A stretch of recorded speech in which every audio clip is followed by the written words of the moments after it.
Welcome to today's event, the latest in Transportation Insights Digital Master Series. We're here today to talk about LTL shipping and share advice on steps you can take to build a market-proof winning strategy. Thank you for sharing some of your time with us. I'm Michael Willard in the Marketing Division at Transportation Insight. We've invited a panel of our LTL experts to join us. Before we turn it over to our panel, I want to remind our audience we welcome your participation. Please submit your questions for our panelists in the GoToWebinar Questions panel.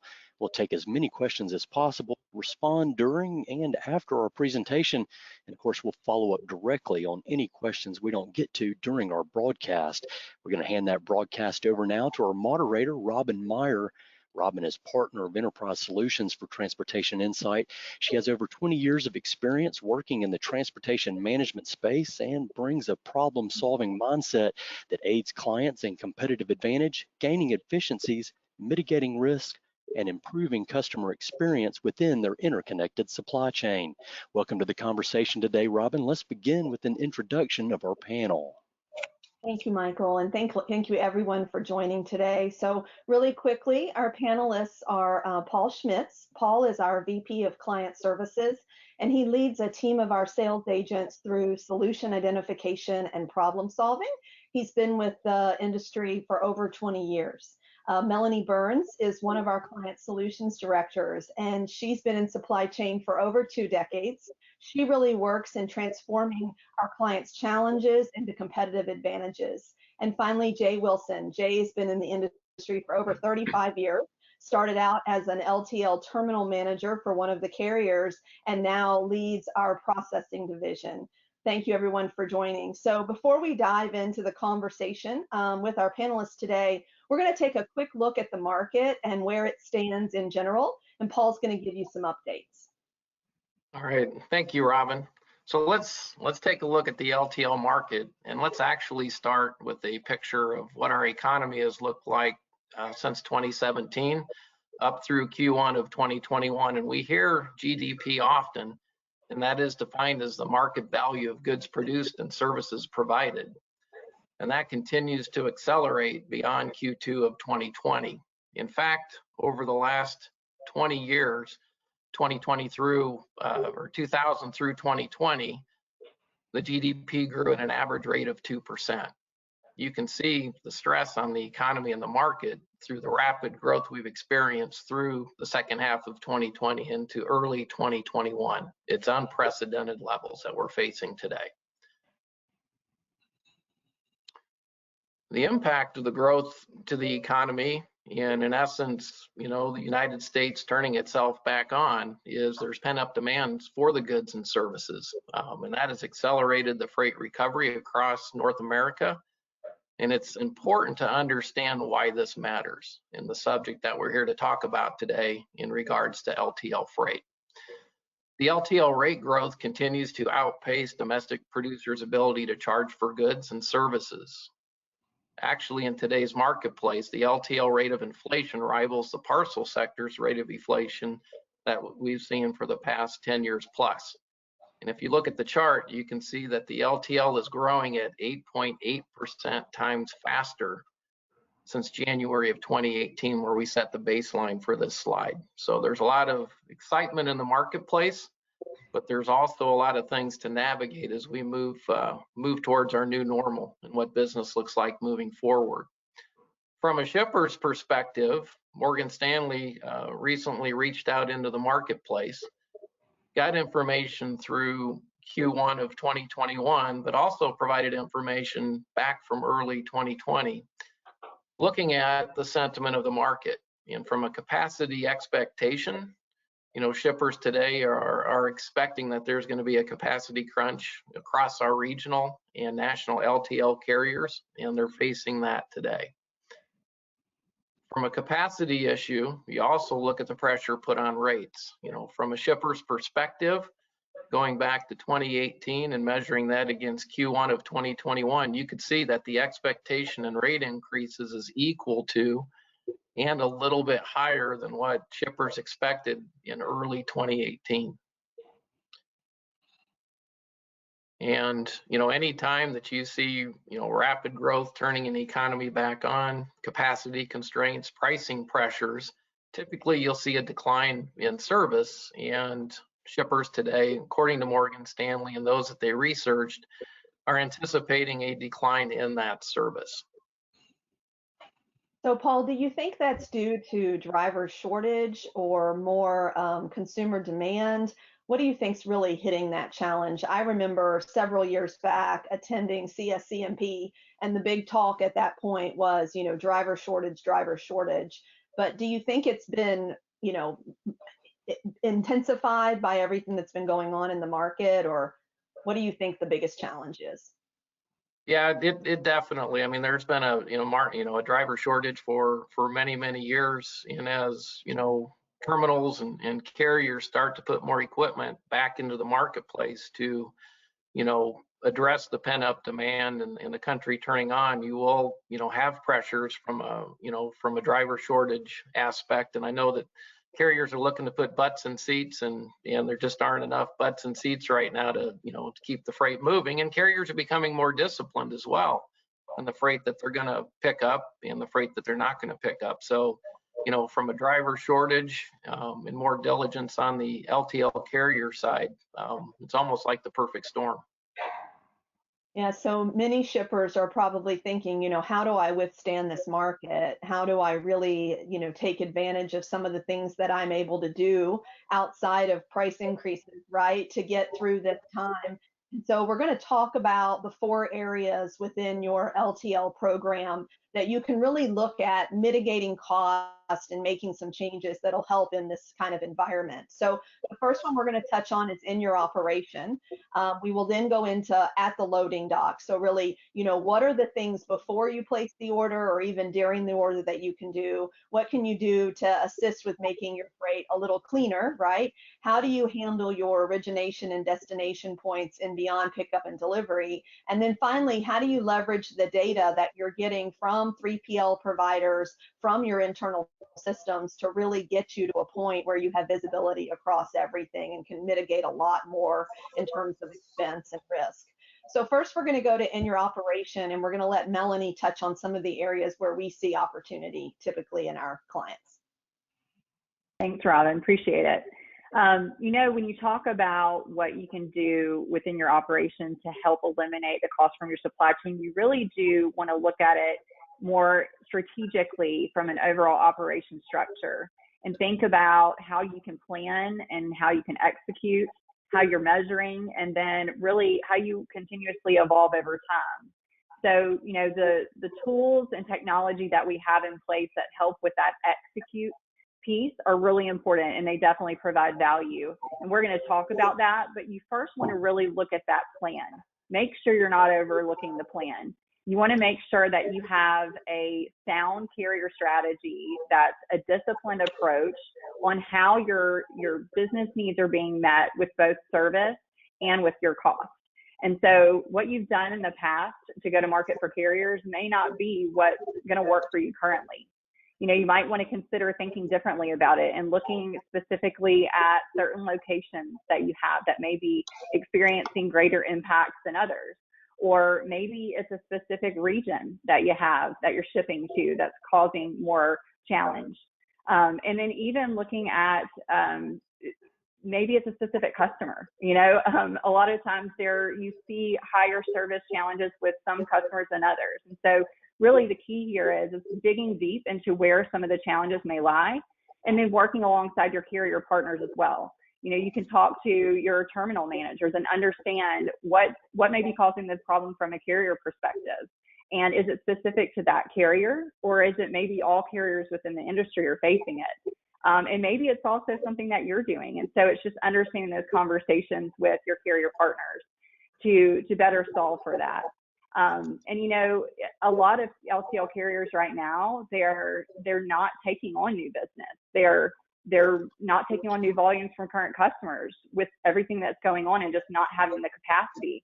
So, if you've formally done maybe a formal RFP, maybe it's time to look at that differently. And again, kind of dig into where does it make sense to have these conversations and to start looking at it more surgically.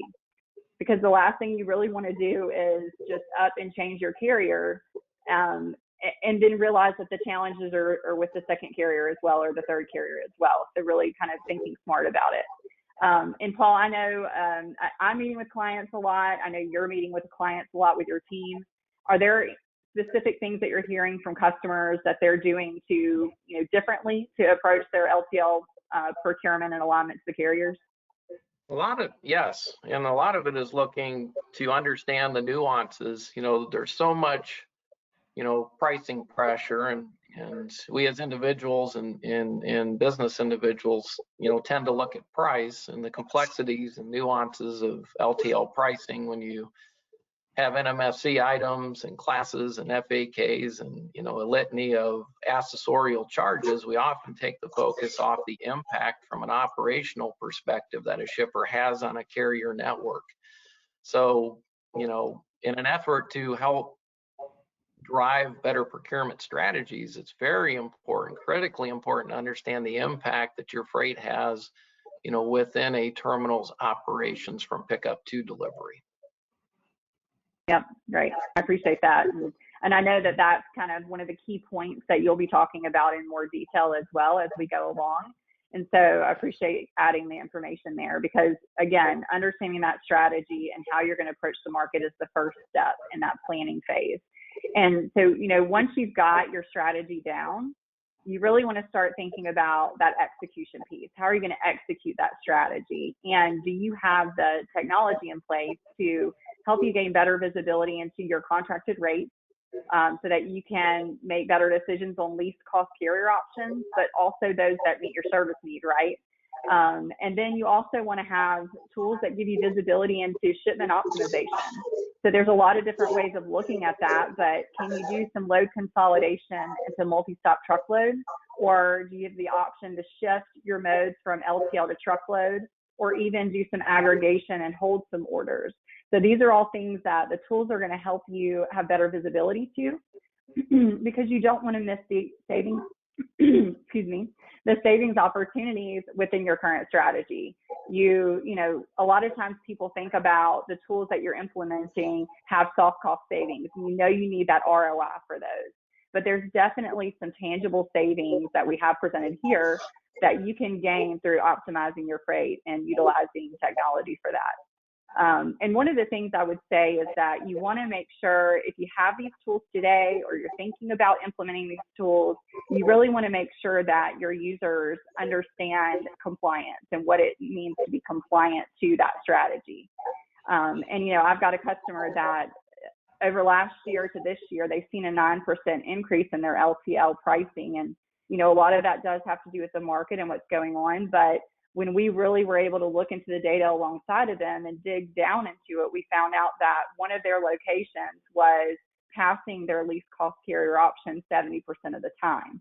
And so that's one of the areas that we were able to help work alongside of them, and then they could take to their operations team and start to talk and have conversations about what the strategy is and how to execute properly and really measure that compliance on the back end. So, as you think about monitoring the compliance of your operations, your internal operations, you also want to make sure that you're monitoring the compliance of your carriers. And so making sure that you are properly auditing your LTL freight invoices is another way that's going to help you to make sure that you're keeping an eye on areas that you may be able to mitigate some additional costs. And so, the benefit of auditing is definitely to make sure that you're paying for what your invoices are supposed to be according to your contracts, as well as what the service you receive. But then you're also gathering accurate data. And so that's really important to help you better understand what's driving these increases. And so, you see here that 1 in 4 freight invoices have errors on them. So that's definitely an area you can start to dig in and get some quick wins. And I know, Jay, you lead the team that really does this on a day in and day out basis. Is there anything that you would say to the customers on the call, the clients on the call today, that they should be considering in their own business? Well, absolutely, they want to audit their invoices, and that's something a service that we do. Actually, it's a bit higher than the 25% shown here. We're looking now at around 30% of the invoices are in audit.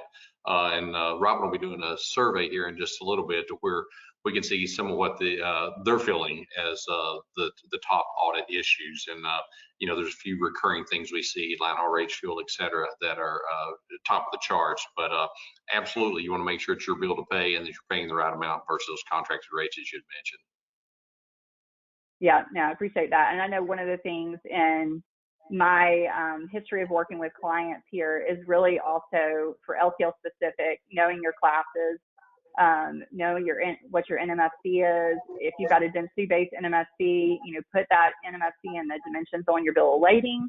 So these are different things that you can be thinking about to really better make sure you're protecting yourself and just what some of these invoice errors could be. So, and I know that with that poll we have coming up, again, it's going to give you some ideas of what the biggest offenders are. Let you guess first, and then we'll give you the answer as to what it is in the back end. So if you'll put that poll up for our team. Yeah, so what is the most frequent error found on the millions of freight invoices that we audit each year? So you'll see, please select one.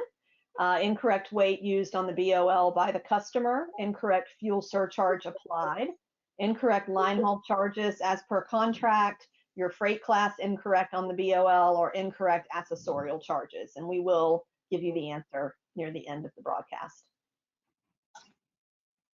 So thanks, Melanie. Great insight into the possibilities within your operation.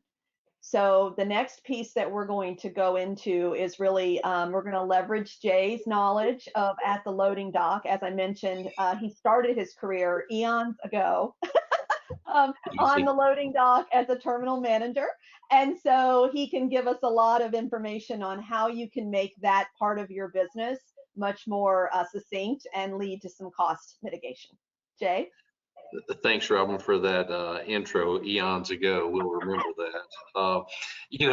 Today, one of the hot topics is the supply chain pressure. We've seen it just recently with oil and gas based on cyber attacks. This week, it's been food. So, some of the things I want to talk about today are just some of the very basics that we can do at the dock that are going to help us. Most of our audience listening today, they're very familiar with what's going to happen at the dock, and they understand how to run those operations and how to be carrier friendly, if you will.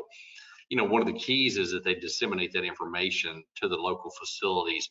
It's not just a situation where they have that one DC. Many of these folks are going to have multiple distribution centers, and with turnover, et cetera, you want to make sure that everybody is in sync. Because with the different markets, you're going to have different strategies that you could use to help your drivers. Let's take, for example, an area that is heavy on the inbound side in that particular market. It may be later in the day before the deliveries are ready. However, if you're in another part of the country, inbound deliveries aren't so heavy, and it's heavier on the outbound side. When those orders are ready in the system and it's time to go out, you want to ensure that your operation has those ready to go. And most of those are going to know that based on the input from their local driver. As we talk about the dock, just getting very specific to that, how are we going to stack this freight? The picture depicted here shows this is very nice freight. We would all like to have very nice squared off boxes that fit neatly on a pallet. But this shipper's done a great job with this and the way they've protected with the corner boards and they've wrapped it. It's critical that the freight does fit on a pallet. And why is it important to palletize the freight? It's so much easier to move for the carriers. The carriers absolutely are looking to maximize the cube. The line haul cost is critical to them, so they want to maximize that cube. So the guys that have been in the industry, we all know that that trailer is 108 inches tall, and we want to help the carriers to maximize that space. So stack those skids tall. Understand if it's going to be a roll-up door or swinging doors, and how tall you may be able to actually build that skid in your warehouse before it goes out the door. We'll talk a little bit about some of that freight that's not quite so pretty and not quite so easy to handle as well. So, in addition to the dock, you want to look at your entire operation. We want to avoid the detention charges. Detention is not just for truckload, as we all know. It can apply to the LTL as well. And this driver certainly doesn't look happy with the waiting time that he has. So It's that pre-planning and it's the communication to ensure that you have thought through at each location what it looks like for as those drivers arrive on your yard. Does that need to be revisited as maybe congestion has changed? Once they arrive and back into your dock, what are they dealing with at that point in time? Is your dock clean and neat? Do you have room and space to receive those inbound shipments? Are the outbound shipments accessible and ready to go out the door? So again, very common sense things that we want to revisit, disseminate that information down to each location. Just trying to think through, Robyn, on the dock congestion and understanding these times, it goes back to communication. It's really simple. Your driver's going to tell you what time they're going to be there every day, just as well as your local salesperson's going to tell you about the direction and the flow and some things you can do to help.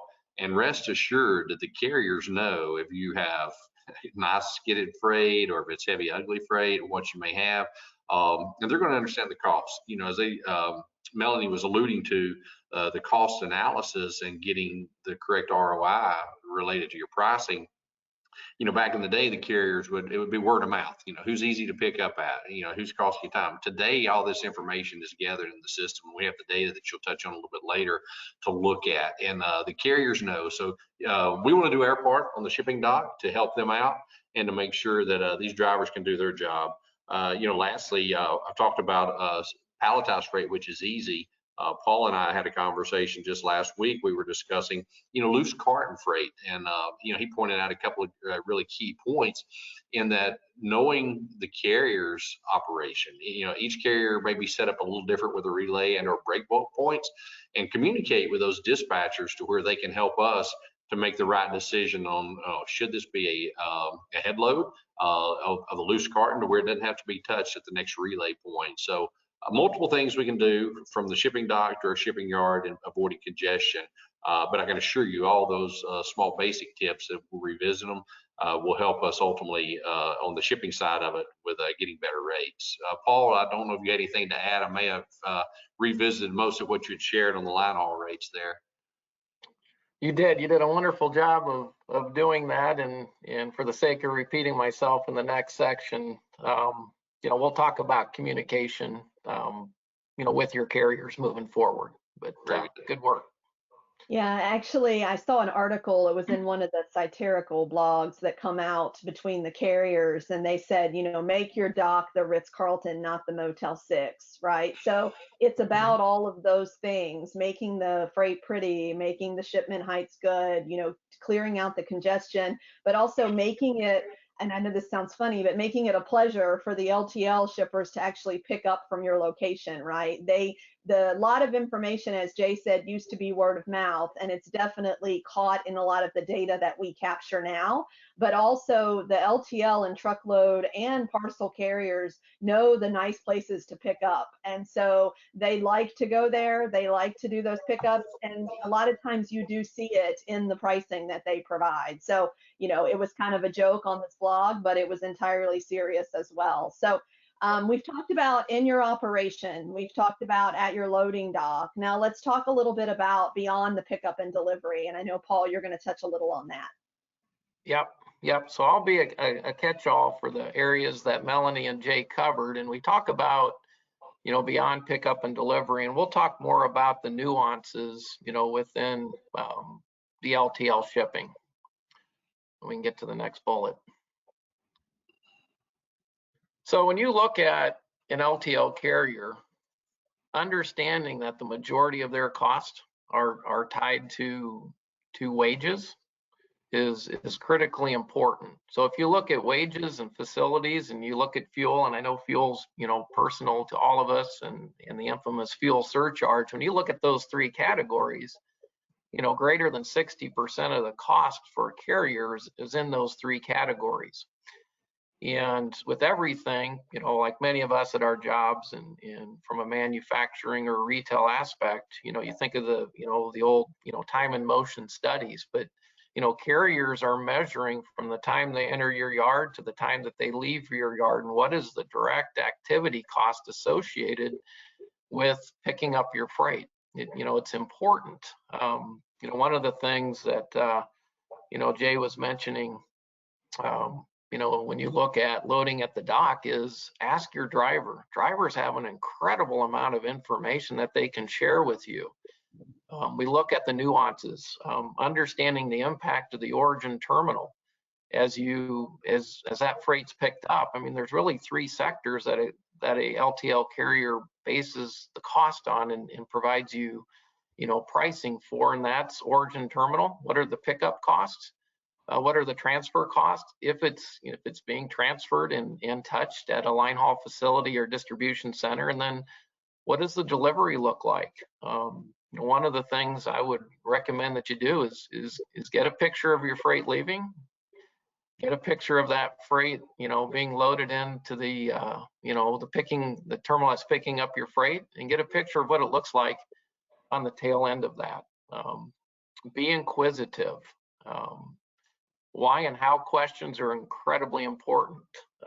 Prior to the role that I'm in now, I spent over 15 years in the LTL arena and regularly would take Jay Wilson with me on calls as a terminal manager. Not literally, but I would take the terminal manager in, get the dispatcher involved, and, you know, allow the why and the how questions because it's so nuanced. And we mentioned pricing before, and pricing seems to be that, you know, the lead in many of the conversations, but, you know, the nuances and understanding how your freight operates.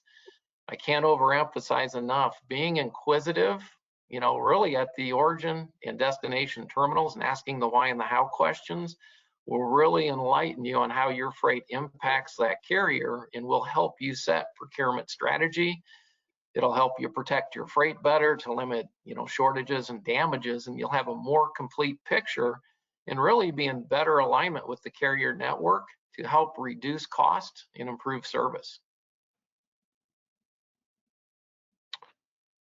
And I think we're going to move to Melanie now within data. So Robyn, I might have just took your section there, but yeah, no, that's okay. So we've talked about in your operations and at your loading dock, and then beyond pickup and delivery. So now let's talk about your data and how important that is. You know, when you look at data, there's really two aspects. There's the pre-order, pre-shipment data, right? And then there's the post-shipment data. And so it's really important to leverage both of those data pieces. And so you've got with your pre-shipment data the capability to look at, you know, your TMS functionality, as Melanie talked about. You know, how are you managing your pickups? How are you leveraging the carriers by utilizing that TMS or by choosing the right carrier for that delivery? But you also have your post-shipment data. And so what we found is there's really some best practices around data that we share with our clients and that we see within the industry. And the most important one is having all of your modes in one system. So understanding, you know, to be able to look at your parcel, your LTL, your truckload, even your ocean within one platform allows you a much higher level of configuration and analysis than having to look at separate platforms across all of those modes. And really leveraging the data from your pre-shipments and your post-shipments and consolidating it with other data within your supply chain. And let me just paint a picture for you. So when you're looking at your data, you've got your TMS data, which would give you shipments, right? You've got your carrier invoice data, which would come directly to you or your 3PL via an API or EDI, or in some cases still paper, right?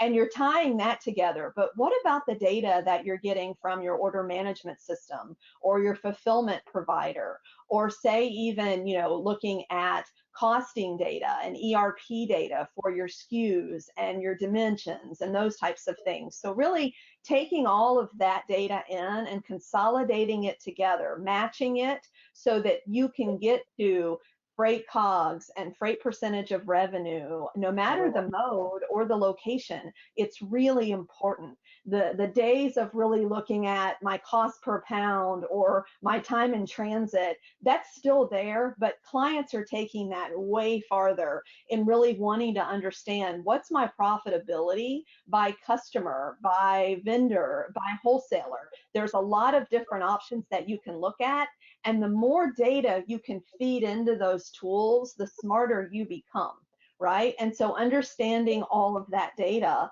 helps you to identify and correct missed savings opportunities, alignment within the carrier network. You know, did I use the right carrier?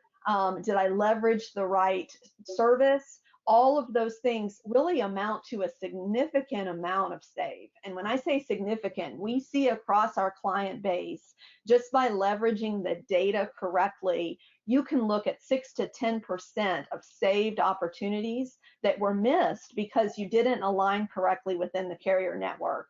And then also, because you've got all your modes, you have the ability to look at modal alignment. So are you leveraging the right weight break for parcel and LTL? Are you leveraging the right, I can't even talk. Are you leveraging the right weight break for LTL to truckload? So it's really important to understand those. And I'll give you one specific example. You know, many years ago, we've been talking about weight breaks between parcel and LTL. And if you ask the majority of shippers, even a couple years ago, what's your weight break?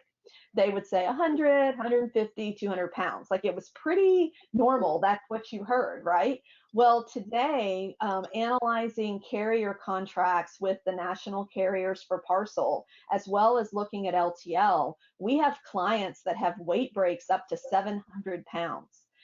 You know, a lot of people would say, how is that possible? But it really depends on the contract you've negotiated, how you're servicing your customers, and how you're shipping. And so we have one client, and we determined that they could do up to 750 pounds parcel, and it'd be less expensive and get a better time in transit than LTL. Now, their warehouse had a couple challenges, so they're actually at 500. But that's a significant increase over the 100 to 150 we heard for so many years, right? So really understanding and having a drop dead number is extremely important. And I'll tell you, I talk to clients and prospects and listen to, you know, blogs and such every day, and there are a lot of shippers that aren't taking advantage of that. So that's a huge impact. And then finally, you know, what's my profitability by SKU? So, you know, understanding, and I know a lot of the times I talk to transportation and supply chain individuals, and they go, well, you know, what we're charging for an item is really up to finance, or what we're putting on our website's really up to e-com or marketing, right? But it's really up to you to help them see the way, right? Because you're paying the pauper, right? They do a big sale on something and they say free shipping, or we're going to get this product to you within this amount of time, whether it be parcel or LTL, right? And you actually are the one on the transportation side having to foot that bill. So understanding what that impact is. So what's my profitability by SKU? What's my profitability by customer? Understanding that, you can really drive customer behavior. So I'll give you one example. We have a customer, they're an LTL shipper, and they really don't have distribution centers. They ship tires. And so when they ship all of that, they're looking at who's my most profitable shipper, right? Who's my most profitable dealer? And so they're pushing client behavior that way. So when you go on to a website to go and have tires installed at one of these 1,500 stores, right? You can put in the store and it'll give you 3 or 4 stores within that 50-mile radius. So understanding which of those dealers are more profitable for them to ship to, they can now drive customer behavior by giving that one store at the top where most people go anyway and push them there versus any of the other 3 within that mile radius. And then finally, am I using the right distribution center, right? Am I aggregating my shipments, and am I leveraging the right DC? Now, we know a lot of times there are crossover shipments. We get it. We understand that it happens, but really understanding what that impact was to you. And if you're using third party and that type of situation, understanding what that's costing you also. And so that's really important in looking at your data. So it's not just cost per pound and time in transit anymore, as well as audit. It's not just that. It's looking at your data to really understand the big picture of your supply chain across all modes, across a bunch of different data sources, and consolidating all of that to give you really that eye in the sky that you need as a shipper. So we've talked about the 4 main areas within your organization that you can leverage and mitigate costs. So within your operation. Melanie talked about really leveraging your TMS, right? Understanding how you're placing your shipments, how you're preparing that freight.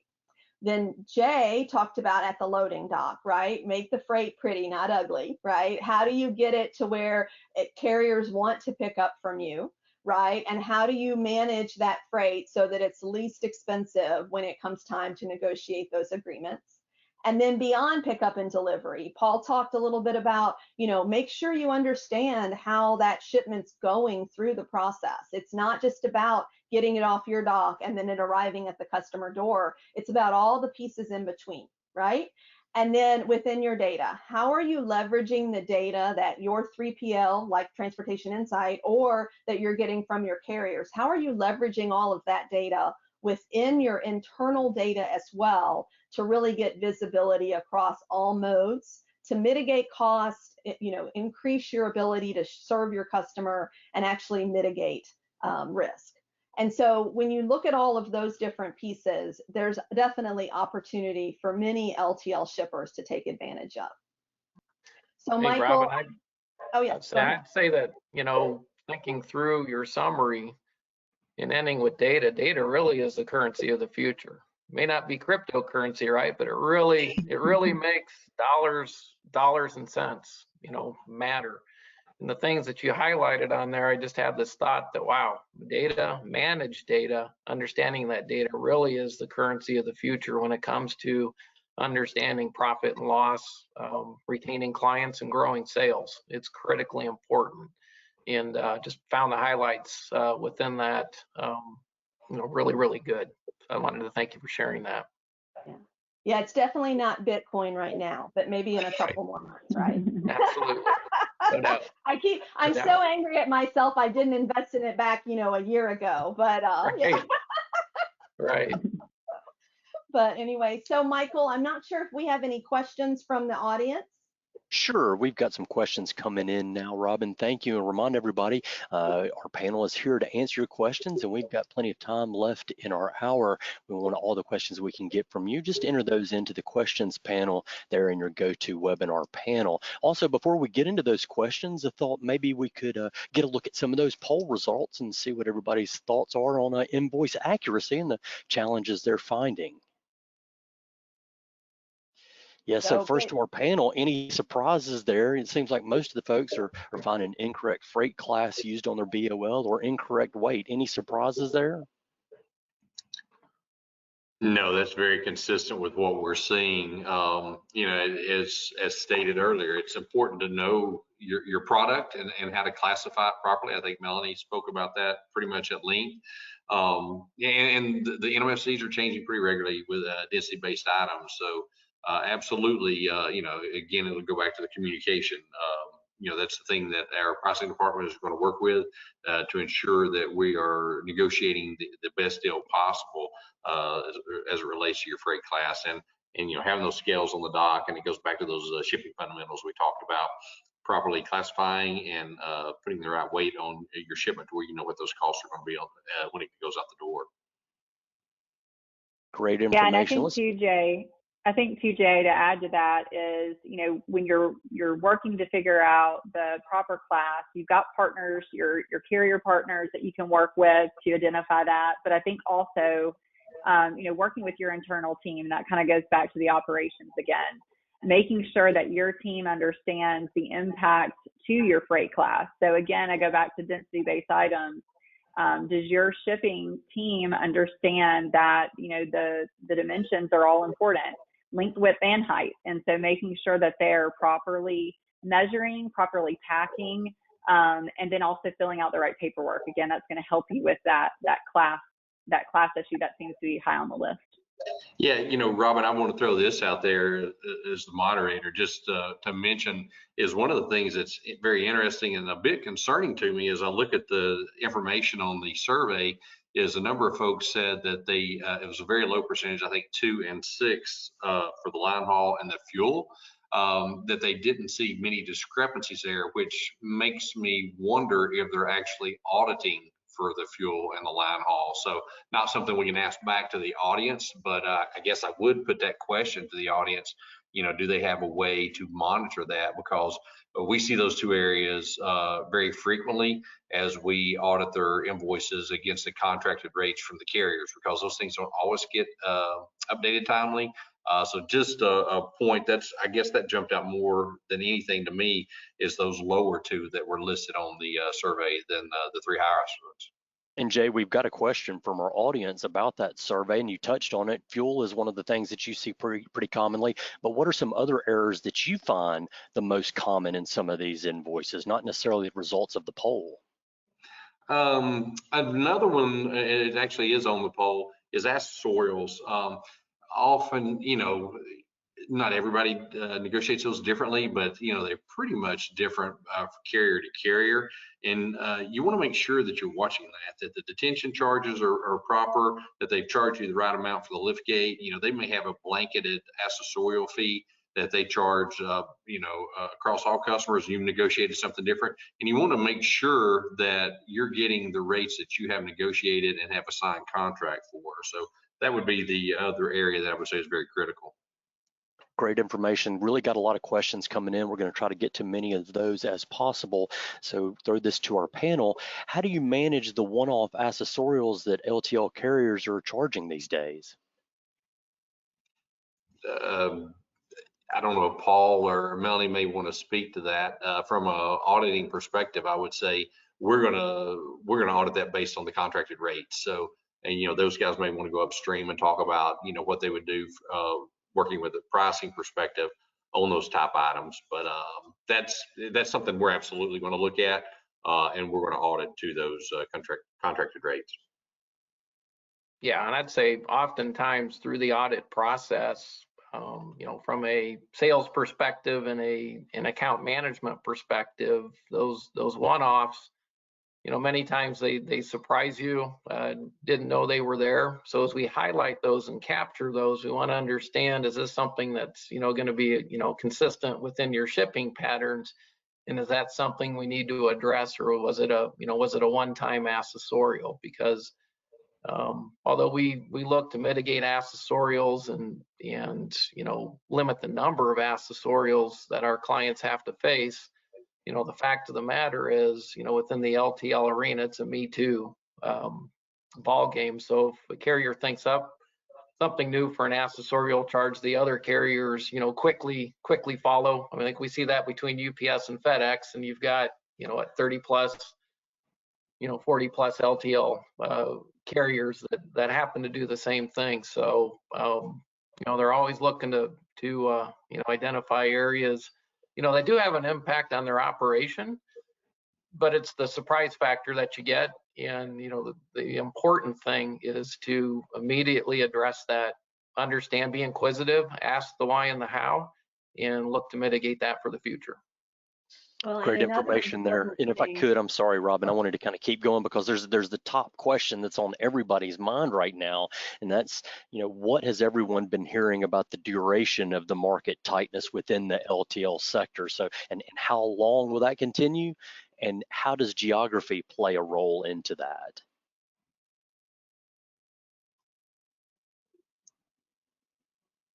Well, I would say that, based on the research that I've done and looking out into the marketplace and trying to best understand our best estimate, along with the the financial gurus out in the marketplace, that we see this accelerated market with pricing pressure, capacity concerns, and rate escalation continuing through the first quarter of 2022. Paul, one of the things that, one of the points that's going to come out in the newsletter today that releases around noon is talking about, typically we see that lull in shipments, between July 4th and Labor Day.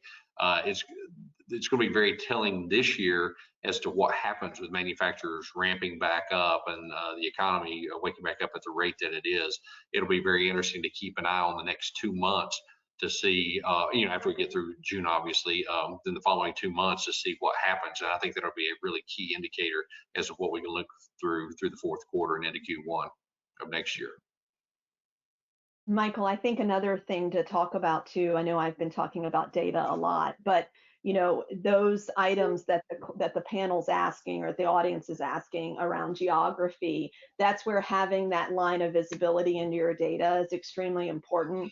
The question before talked about accessorials, one-off accessorials, and really when you have that type of data at your fingertips, you can see, is it a carrier? Is it a carrier hub, right? What's actually charging those fees and who's doing that? And so you can look and see across the country when different surcharges and fees pop up, whether it be LTL, truckload, or parcel, that it's typically a certain geographic area. And so you can better prepare for that. But more importantly, you can see within our client base how those are coming. And so we're letting our clients know as well, hey, we're seeing these charges start to pop up in the New England area, or we're seeing these charges start to pop up in South California. And you may see these coming on some of your future bills because these are the carriers that are doing it and you're leveraging those carriers. So that's where understanding that data as well is extremely important. Okay, another question from our audience. I think we touched on LTL bids and formal bids earlier in our presentation. The question is, if a formal LTL bid is not a good idea, what should you do? Carriers will keep their rate flat in most cases. So, we talked a little bit about this before. So if there's, not a formal RFP right now, just again, because a lot of carriers right now are over capacity, and taking on new business is just not something that they're looking at because it's going to impact their service levels and they want to protect that. So, you can look to where within your current program do you have strengths with your carrier partners today? And you want to make sure that you maintain those, right? So identify where those strengths are and then find areas where you have challenges. And again, kind of goes back to, is it a carrier that you're having challenge with, or is it a specific region? And like Robyn said, really that data kind of tells you all, and look at the data. Are you having problems with accessorials with a specific set of carriers? And then address that with those carriers. So it's really looking at it differently instead of, hey, my carrier partners, let's do an RFP and give me your best pricing that you have. It's really more along of a partnership. The carriers you're working with today, having conversations with them, and really kind of takes into consideration, like what Paul said, you want to make sure that you're doing the things on your end to drive the best operating ratios for the carrier. So it's a combination and really a surgical look at your business and where you can make improvements, where you have strengths, and then where there are areas for improvement. Okay, turning back to our questions, and we still got some time for questions. Feel free to enter them in there. And during our presentation, I know Robyn mentioned a customer that dealt with weight breaks. So this customer is kind of right in that same alley. This individual has shipments coming from west to east. A lot of them are falling into the 8 to 12 pallet range. It's a little big for LTL, a little small for truckload. What kind of suggestions do you offer shippers for determining the best mode to place their shipment, and how to determine where that weight break should occur and take advantage of that? Yep, so I'll jump in first. So data. No, so understanding really, how they ship and what they ship, and looking at the historical data is really important. So, we could throw a dart at something just as easily as you can, but it's really looking at, how are those shipments being set up and how are they being managed now today? And really looking at that in comparison to their contracts, whether it be the truckload, the LTL, or the parcel, because obviously everyone's agreements are different and everyone has different, fluctuations in minimums or things that they're charged. And so really understanding each piece of your agreement makes it very important in order to do that analysis. And that's why I think a lot of shippers, up until a couple of years ago, just had that 100 or 150 pound break because they knew that was pretty simple, and that's what a lot of the industry did. But agreements have gotten so different now across all modes that it's really important to look at your agreement specifically. So what I would suggest is if you have those agreements and you want to share those with Transportation Insight, we can do an analysis for you and say, okay, based on your historical shipments along with those contracts and your terms and conditions, here's what we would recommend. And there may be situations where we may actually say, we have clients where we say, okay, out of this location to this location, your weight breaks this, and out of this location to this location, your weight break is this, and it's different.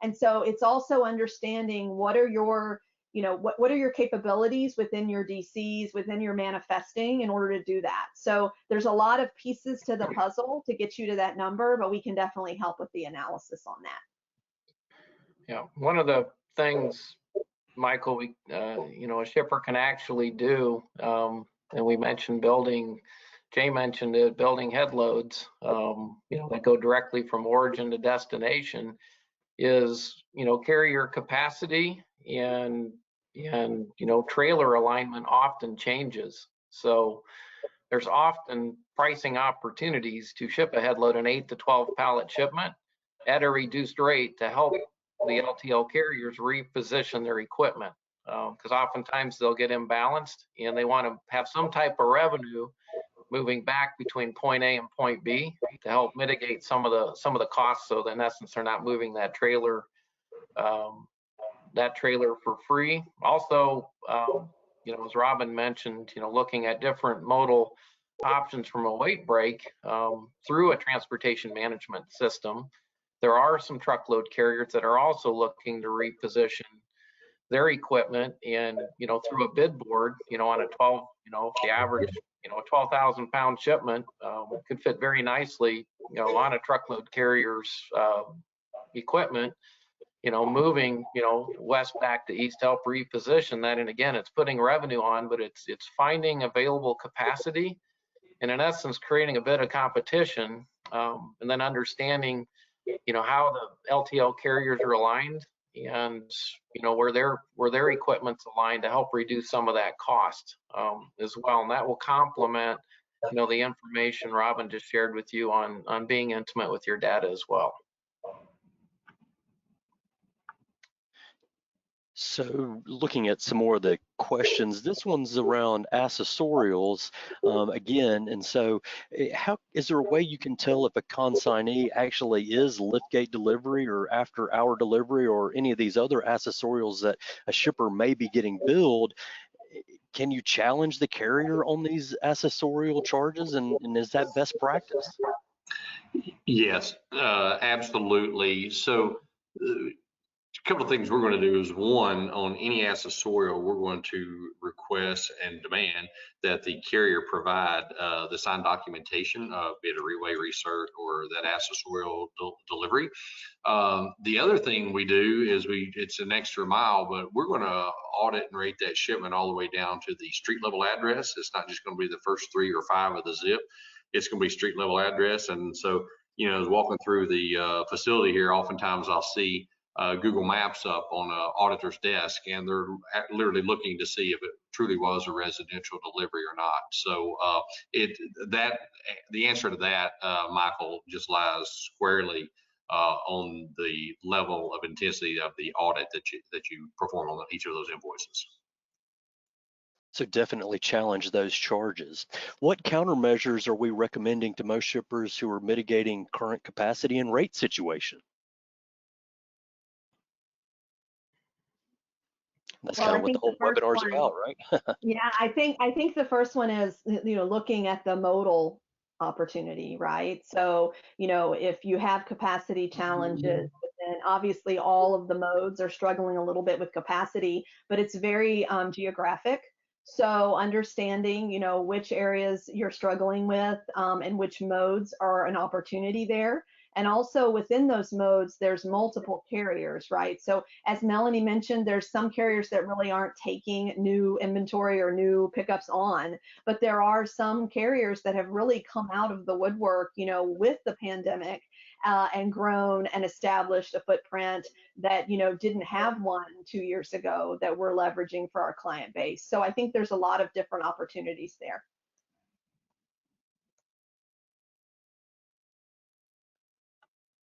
A lot of great information from our panel, and we are approaching the top of the hour. There's a few questions remaining, and we'll let our LTL experts follow up directly with all you folks, and especially some of those follow-up questions, really good questions put out there. We'll have our team follow up directly with you shortly after the conclusion of our webinar, which again, we're going to wrap up right now in this Transportation Insight Digital Master Series. To our moderator and our panel of experts, thank you for joining us. Thank you. Thanks, Michael. Thank you. Thank For you. more information or to reach out to our supply chain masters, use the contact information you see on the screen. You can also visit us online at transportationinsight.com. That's where you can access more about our solutions, our blogs, and resource guides that will support your transportation management and supply chain strategy in 2021. On behalf of our panelists and Transportation Insight, thank you for joining our broadcast. May you master the remainder of your day.